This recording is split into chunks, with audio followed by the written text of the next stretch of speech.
آپ دیکھ رہے ہیں لٹریچر اینڈ ہسٹری اور میں ہوں آپ کا میزبان عزیرا۔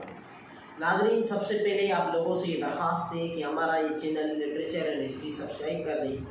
اور بیل آئیکن کو بھی پریس کر دیں تاکہ ہماری آنے والی ویڈیوز آپ لوگوں کو بوقت اور بآسانی مل سکیں۔ ناظرین، آج ہم بات کریں گے وفاقیت کے بارے میں، جو کہ ہماری سیریز جاری ہے، اور وفاقیت کیا ہے کے نام سے جو شروع کردہ سیریز ہے، اس کی آج چھٹی قسط میں ہم برصغیر کے تناظر میں جو پچھلی قسط میں بات کی تھی اس کو مزید آگے کنٹینیو کریں گے۔ ناظرین، 1935 کے آئین تک ہم نے پچھلی قسط میں بات کی تھی۔ 1935 کے آئین کے آنے کے بعد 35 کے آئین کے تحت بہت ساری باتیں ہوئیں، مثلا سندھ کی بمبئی سے جدائی ہوئی اور وہ کچھ چیزیں ہوئی، لیکن سب سے اہم بات جو برصغیر کی تاریخ کی ایک ٹرننگ پوائنٹ تھی اور پاکستان بننے کے حوالے سے بھی ایک ٹرننگ پوائنٹ تھی، وہ یہ تھی کہ 35 کے آئین آنے کے بعد 37 میں 1937 میں الیکشنز ہوئے، اور ان الیکشنز میں مسلم لیگ کو بری طرح شکست ہوئی اور کانگریس 1585 نشستوں میں سے 716 سیٹیں جیت گئی۔ 11 میں سے 7 صوبوں میں کانگریس نے حکومت بنائی، اور جو مسلم علاقے یا مسلم سیٹیں تھیں ان میں سے بھی مسلم لیگ صرف 108 سیٹیں جیت سکی۔ تو کانگریس بڑی اکثریت سے جیت گئی، اس لیے کانگریس کو ہی حکومت بنانی تھی۔ لیکن کانگریس کیونکہ انڈین نیشنل کانگریس تھی، سارے ملک کی جماعت تھی، نہ کہ صرف ایک طبقے یا ایک مذہب کی، اس لیے کانگریس کا یہ قومی فرض بنتا تھا کہ کانگریس حکومت بنانے کے لیے مسلم لیگ کو بھی دعوت دے اور مسلم لیگ کے ساتھ مل جل کر آپس میں حکومت بنائے۔ کانگریس نے ایسا نہیں کیا اور اپنی ہٹ دھرمی کا اور اپنی مونوپولی کا، اپنی ڈکٹیٹرشپ کا ثبوت دیتے ہوئے خود ہی حکومت بنائی۔ جب مسلم وزیروں نے، مسلم لیگ کے ممبران نے ان سے بات چیت شروع کی تو انہوں نے وہ باتیں ماننے سے انکار کیا۔ نہ فقط اتنا بلکہ یو پی اور بمبئی میں جہاں سے مسلم لیگ نے بڑے مارجن سے جیتا تھا، وہیں بھی مسلم لیگ کو حکومت بنانے نہیں دے دیا گیا۔ اور اس کے بعد جب کانگریس کی حکومت بنی تو حکومت بننے کے بعد کانگریس نے کوئی بھی وفاقی طرز کی بات نہیں کی، عدم مرکزیت کی بات نہیں کی، مرکزیت پسند آئین کے تحت، 35 کے آئین کے تحت اس کا ثبوت دیتے ہوئے انہوں نے اقلیت کا بہت بڑا استحصال کیا، اور خاص طور پر کچھ باتیں ایسی کی جس وجہ سے مسلمان اور دوسری جو اقلیتیں تھیں وہ انسیکیور فیل کرنے لگے۔ جیسا کہ کانگریس نے گاندھی جی کی تصاویر کو سلام پیش کرنے کے لیے اسکولوں میں کہا۔ گاندھی کانگریس کا لیڈر تھا، نہ کہ سارے ہندوستان کا۔ اس کے علاوہ کانگریس نے بندے ماترم، جو کہ ہندوؤں کا ایک مذہبی گیت ہے، اس کو سارے ہندوستان کا قومی گیت بنا دیا گیا، اور ہندوستان کا جو پرچم بنایا گیا اس پرچم میں اقلیتوں کا کوئی بھی نام و نشان نہیں تھا، اور کانگریس کے جھنڈے کو بھی اسکولوں اور دوسری جگہ پر سلام پیش کرنے کے لیے کہا گیا۔ یہ ساری باتیں ایسی تھیں جن سے یہ ثابت ہو رہا تھا کہ کانگریس وفاقیت کا کوئی بھی ثبوت نہیں دے رہی اور کانگریس ڈکٹیٹرشپ قائم کرنا چاہتی، جس کے نتیجے میں 40 کا ریزولوشن بھی پاس کر دیا گیا، اور مسلم لیگ نے اس کا فائدہ لیتے ہوئے، یعنی 37 کی الیکشن بھی ایک سبب بنی تھی 40 کے ریزولوشن اور پاکستان کے مطالبے کی بات کرنے کے لیے۔ اور اس کے بعد یہ ہوا کہ 1939 میں 1939 میں سیکنڈ ورلڈ وار شروع ہوئی، اور انگریزوں نے ہندوستان کی جو دو بڑی جماعتیں تھیں، یعنی کانگریس اور مسلم لیگ، ان کی اجازت کے سوا اور ان کے ساتھ بات چیت کرنے کے سوا، اور کانگریس جو کہ حکومت میں تھی، کانگریس سے بھی بات کیے بغیر انگریزوں نے ہندوستان کو سیکنڈ ورلڈ وار میں شامل کر دیا۔ اس کا ریئیکشن یہ ہوا کہ کانگریس نے وزارتوں سے استعفے دے دیے اور کانگریس نے حکومت چھوڑ دی۔ مسلم لیگ نے اس کو چھٹکارے کے دن کے طور پر منایا اور ایک اچھے دن کے طور پر منایا اور چھٹکارے کے دن کے طور پر، اس دن کو منایا جس دن کانگریس نے استعفے دیے۔ اس کے بعد صورتحال خراب ہوتی چلی گئی اور 22 جون کو 1941 کو 1941 کو 22 جون کو جرمنی نے سوویت یونین پر حملہ کر دیا اور اس کے ساتھ 7 دسمبر 1941 میں جاپان نے ایک سمندری بیڑا تھا یا کشتی تھی جو کہ امریکہ کی تھی، اس کو جلا دیا۔ اس کا ریئیکشن یہ ہوا کہ امریکہ بھی سیکنڈ ورلڈ وار میں شامل ہو گیا، یعنی سیکنڈ ورلڈ وار جو جنگ تھی وہ بہت ہی خوفناک حد تک جا پہنچی اور جرمنی ویسٹ میں ایک بڑی طاقت بن کر ابھرا اور ایسٹ میں اور ہندوستان کے جو ہمسائے ممالک تھے وہاں جاپان ایک بڑی طاقت بن کر ابھرا۔ برما میں اور برازیل میں دوسرے ممالک میں جاپان نے اپنی حکومتیں قائم کر لی اور جاپان نے 1-2 ہوائی حملے مدراس شہر پر بھی کیے۔ اس کے رد عمل میں انگریزوں نے یہ بات فیل کی کہ ایک طرف وہ اندرونی معاملات میں پھنسے ہوئے ہیں اور ان کی مسلم لیگ اور کانگریس کے ساتھ اچھے معاملات نہیں ہیں، دوسرے جانب جاپان آگے بڑھتا جا رہا ہے، تو انہوں نے یہ بات فیل کی کہ کسی بھی وقت جاپان ہندوستان پر حملہ کر سکتا ہے اور ہم اندرونی طور پر اتنے کمزور ہیں کہ جاپان کے ایک ہی حملے میں ہماری حکومت یہاں سے ختم ہو جائے۔ اس وجہ سے انگریزوں نے کرپس مشن کے ماتحت یا کرپس مشن کے عنوان سے ایک ٹیم بھیجی تاکہ وہ برِ صغیر یا ہندوستان میں آئے اور ہندوستان میں موجود جو پارٹیاں ہیں، تنظیمیں، ان سے بات چیت کریں کہ وہ کیا چاہتے ہیں۔ کرپس مشن جو وفد تھا وہ 1942 میں 23 مارچ کو ہندوستان میں پہنچا اور کرپس مشن کے جو سربراہان تھے یا ممبران تھے انہوں نے جواہر لال نہرو، مہاتما گاندھی، قائد اعظم محمد علی جناح اور مولانا آزاد، ابوالکلام آزاد سے ملاقاتیں کی اور اس کے بعد انہوں نے تجاویز پیش کی۔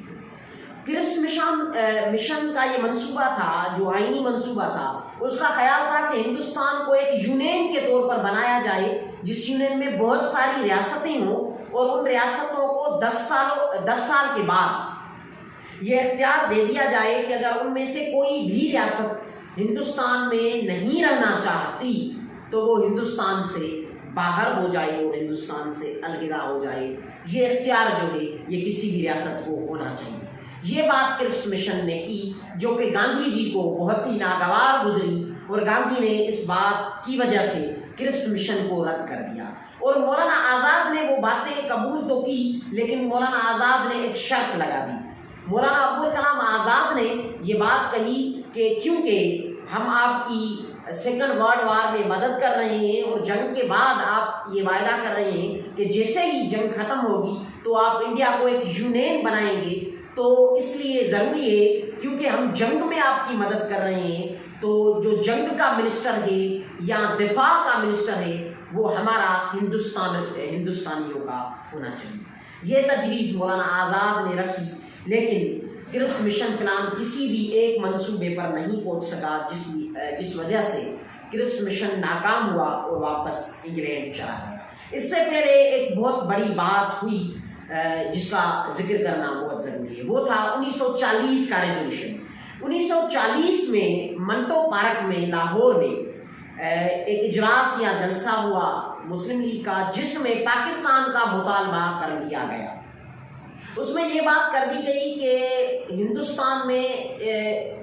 اس حد تک اور تب تک کوئی بھی بات ہم قبول نہیں کریں گے جب تک ہمارے یہ شرائط نہیں مانی جاتی، اور وہ شرائط یہ تھے کہ ہندوستان میں جغرافیائی حوالے سے حد بندی کر دی جائے اور ویسٹ اور نارتھ کے جو علاقے ہیں وہ آپس میں مل جل کر ایک وفاق بنائے جس وفاق میں سرحد سندھ، بلوچستان اور پنجاب آئیں اور وہ الگ سے ایک ریاست بننی چاہیے، اور اس ریاست میں جو آئین ہونا چاہیے وہ بالکل ہی وفاقی طرز کا ہونا چاہیے،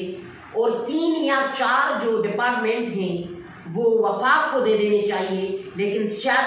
اور جتنے بھی ڈپارٹمنٹس ہیں یا اسم ہیں وہ سارے کے سارے صوبوں کو دے دیے جائیں اور مکمل طور پر صوبوں کو خود مختاری دی جائے، بلکہ ایک وفاق کے اندر ریاستیں ہونی چاہیے صوبے نہیں ہونے چاہیے، 40 کے ریزولوشن میں یہ بات کر دی گئی تھی۔ اس کے علاوہ اس ریزولوشن میں یہ بھی بات تھی کہ ان علاقوں میں جہاں مسلمان ظاہر اکثریت میں ہوں گے وہاں اقلیت کے تحفظ کے لیے قوانین بنانے چاہیے، اور وہ علاقے جہاں مسلمان اقلیت میں وہاں پر بھی اقلیت کے لیے قوانین بنانے چاہیے۔ یہ مطالبہ مسلم لیگ نے رکھا تھا 40 کے ریزولوشن میں۔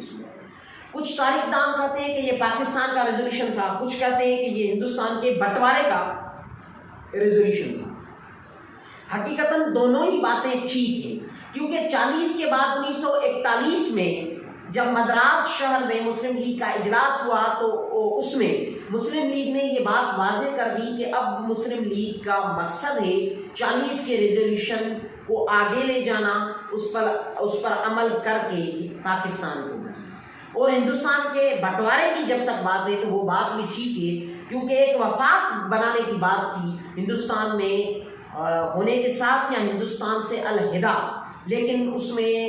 کسی نہ کسی صورت میں ہندوستان کا بٹوارا تو ہونا ہی تھا۔ یعنی یہ بات بھی ٹھیک ہے کہ یہ ہندوستان کے بٹوارے کا جو ریزولوشن تھا یہ بات بھی ٹھیک ہے۔ جب کرپس مشن پلان کی ہم بات کر رہے تھے تو کرپس مشن پلان ناکام ہوا، تو اس کے بعد 1946 میں 1946 میں پھر سے ایک وفد آیا جس کو کیبینٹ مشن پلان یا کیبینٹ مشن وفد کے نام سے یاد کیا جاتا ہے۔ جب یہ وفد آیا تو اس وفد میں وفاقی نظام کی بات کر دی گئی اور ہندوستان میں رہتے ہوئے ریاستیں بنانے کی بات کر دی گئی، اور ان ریاستوں کو یہ اختیار دے دیا گیا کہ وہ جب چاہیں ہندوستان سے علیحدہ ہو کر اپنی آزادی کی راہ پر گامزن ہو سکتے ہیں۔ یہ بات تھی 1940 میں جو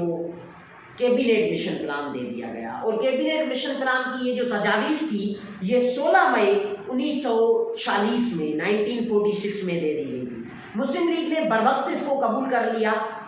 لیکن کانگریس نے نیم رضامندی دکھائی اور اس کی کچھ باتیں قبول کر لی اور کچھ باتوں پر اعتراضات جو ہے وہ رکھے۔ اس کی وجہ خاص طور پر وہ تھی کہ کیبینٹ مشن پلان میں ریاستوں کو یہ اختیار دے دیا گیا تھا کہ وہ جب چاہیں ہندوستان سے علیحدہ ہو سکتے ہیں 10 سال کے بعد۔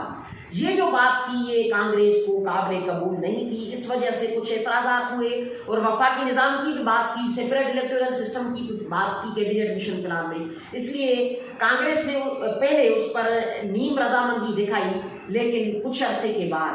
جواہر لال نہرو نے ایک پریس کانفرنس کی، اور اس پریس کانفرنس میں نہرو نے کیبینٹ مشن پلان کو ماننے سے انکار کر دیا۔ یعنی اب حالات جو تھے وہ کسی بھی حد تک سمجھوتے یا اتحاد کی طرف نہیں جا رہے تھے، لیکن بٹوارے ہونے کی طرف جا رہے تھے اور حالات خراب ہو رہے تھے۔ مسلم لیگ اور کانگریس ایک جا پر راضی نہیں ہو رہی تھی، لیکن کچھ عرصے کے لیے عبوری حکومت بنی جو کانگریس نے بنائی، اور مسلم لیگ اس عبوری حکومت میں شامل بھی ہوئی، لیکن مسلم لیگ کو کچھ اعتراضات تھے جس وجہ سے مسلم لیگ آئین ساز اسمبلی میں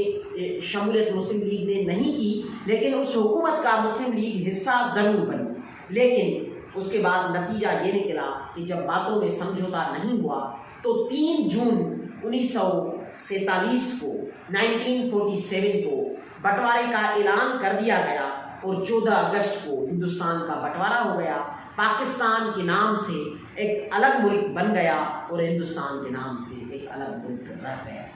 یعنی 3 جون کو بٹوارے کا اعلان ہوا، پھر سرحدیں کھینچی گئی اور 14-15 اگست تک یہ بٹوارا ہو گیا۔ تو یہ تھی مختصر طور پر بٹوارے کی تاریخ، اور اس میں آپ اگر غور سے یہ بات سنیں گے تو وفاقت کی کس طرح سے کانگریس انحرافی کر رہی تھی، یہ باتیں آپ کو بہت ہی اچھے طریقے سے سمجھ آئیں گی۔ پاکستان کو جو آزادی ملی وہ قانونی اور آئینی طور پر 47 کے ایکٹ کے تحت ملی، لیکن تاریخی، سیاسی اور اقتصادی طور پر یہ ایک منطقی نتیجہ تھی بڑے لمبے عرصے کی جدوجہد کا۔ تو پاکستان بن گیا، اور پاکستان بننے کے بعد یہاں پاکستان میں وفاقت کس طرز کی رہی اور پھر مسلم لیگ نے کیا کیا اقدامات اٹھائے، اس پر ہم آنے والی قسط میں بات کریں۔